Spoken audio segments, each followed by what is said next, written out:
everyone, Connie Stewart with SimplySimpleStamping.com, and I am so excited to share with you a really great idea I came up with today using the Flower Shop Bundle. Now, when this stamp set came out in the new catalog and I caught wind of that stamp set and that matching punch, and it came in a bundle, so I saved 15%. Woohoo! The heavens opened and the angels wept. I was so excited. This was the #1 thing on my wish list. And I got it home. I fell in love with it until I went to punch my flowers. And I went, oh no, I can't quite get that to line up. It was all ski-wampus and I was a little frustrated. So that's my tip for today. I'm going to share with you how to mark all 6 of your flower stamps so that when you go to stamp them, they'll be lined up perfect with your punch every time. So let's get started. All right, I'm going to begin with just a piece of scrap cardstock. It doesn't matter. We're only going to be using this one time. And so, yeah, don't get all crazy about it. But I'm just going to fold it in half so that I can get a center line. That's going to be kind of important. I'm then going to mark the front. Again, that's important too. I'm going to push this into my punch as far as it'll go. And I do want to kind of line it up from side to side because this is a template. So I really want to do my best to make sure I've got it set just right. All right, so now I've got my template. I'm going to bring in my stamp. And you're just going to line up this template with the stamp itself. Now I will tell you, there's a couple spots that are going to feel right. So before you mark anything, you just make sure all these little divots that are in the petals themselves, you make sure they're all nice and where they need to be, because I marked one of them wrong and I was really frustrated. I'm then going to take my Sharpie, and you can see I have this nice little center line here.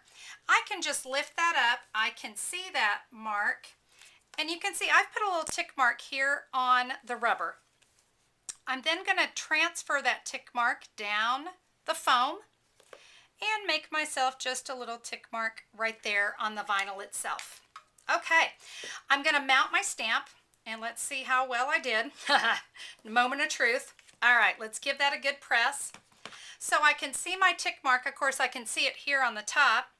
So when I go to stamp that flower and I bring my punch in, whoops, lining it up. Well, you know, I'm trying to do this with the wrong hand is the problem. Okay, we can line that up. You can see I'm all straight this way. And then I make sure I get my flower punched right every time. So now every time I pull out that stamp set, I can just look for that tick mark. And before I stamp, I can always see what the bottom of my stamp is. So you want to see a card? Here's the card I did. It's a little pop-up card. I like it because it goes flat in the envelope, but it pops up. And just a great use of the Flower Shop Bundle, and little bling on there too. But I had a really good time using this set once I got it set, and I knew where to punch and knew where to stamp every time.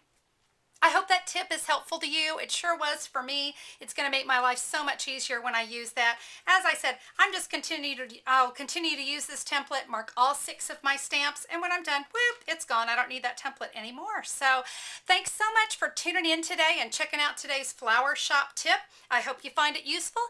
And remember, if you don't have the Flower Shop Bundle stamp set, well, what are you waiting for? I just said the heavens opened and the angels wept. You need to get over to SimplySimpleStamping.com, get that on, you can just order that right online, get that delivered right to your house. You want to get to stamping, I know you do. So thanks so much again for tuning in today. I hope everyone has a terrific day, and I can't wait to see you next time. Bye-bye.